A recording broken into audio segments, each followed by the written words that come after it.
महान विप्लवी धरणीधर भूयांकर श्राद्धवार्षिकी यही अवसर में ओडिशा माटीर यही बरपुत्र मानकर प्रति मोर व्यक्तिगत श्रद्धांजलि अर्पण करुछि। ओडिशार स्वाधीनता इतिहास रे विप्लवी धरणीधरंकर नाम एक अविस्मरणीय होइकी रहिछि। विशेष करिकी ओडिशार एक आदिवासी उपांत अंचल केन्दुझर जिला, ये केन्दुझर जिले रे आज को 150 वर्ष पूर्व ब्रिटिश शासन विरुद्ध रे एवं राजतंत्र शासन विरुद्ध रे सेतेबेले अन्याय और अत्याचार विरोध में षड़यंत्र करथिले विप्लवी धरणीधर भूया संग्राम करथिले, लड़ाई करथिले एवं ओडिशा स्वाधीनता संग्रामर एक गण वार्ता मध्य से सारा राज्य को प्रदान करिवारे बहुत बड़ भूमिका निर्वाह करथिले। एवं ये आंदोलन केवल केन्दुझर रे सीमित नथिला, ये सारा ओडिशा को मध्य ये प्रसारित होइथिला। गत वर्ष मे 5 तारिख रे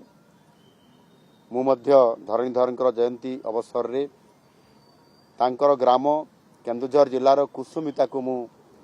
सेठी जाइथिली एवं तांकर जन्म माटी रे तांको मु श्रद्धांजलि अर्पण करिवार सौभाग्य प्राप्त होइथिली एवं तांको ग्राम रे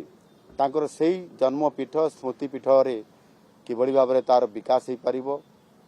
सेथिपाई मध्य निष्पत्ति निया जाइछि एवं ताहार काम मध्य आरंभ हेबा पई जाउछि। धरणीधरंक परी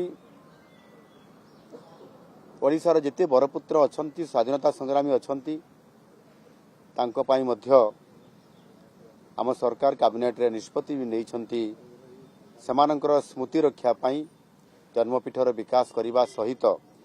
से ग्राम को मध्य एक बरपुत्र ऐतिह्य ग्राम हिसाब रे राज्य सरकार निष्पत्ति नैछंती, कैबिनेट रे यह अप्रूवाल होइछि एवं सेतिरे प्रथम दफारे 25 जन बरपुत्रंकर तांको ग्रामर विकास करिया पाई आमे 345 कोटी टंका मध्य एथिरे अर्थ अनुमोदन करिछु एवं जो बरपुत्र माने ए ओडिशा माटी पाई ओडिशा पाई जो माने बलिदान देकरी जाइछंती सेमानकर सम्मान एवं विशेष करिकरी ओडिशार एवं से अंचल भाषा साहित्य एवं संस्कृति किभଳି भाबरे बंची पारिबो सेतिपाई प्रोत्साहन देवा आम सरकार ये काम करुछंती। एहा कले ही निश्चित भाबरे से बरपुत्र मानकर प्रति निश्चित भाबरे जो ओडिया अस्मिता प्रति आज सरकार जो काम करुछंती ताकू आहुरी आगो को बढ़ाइबा पई आम सरकार जो काम करुछंती निश्चित भाबरे सेथिरे ओडिशा सरकार एवं जनसाधारण मध्य एक सेतु बढ़िया काम करी ओडियार संस्कृति परंपरा ऐतिह्य को पुनर्जीवित करी ओडिया अस्मिता को आगो को निया जाई पारिबो।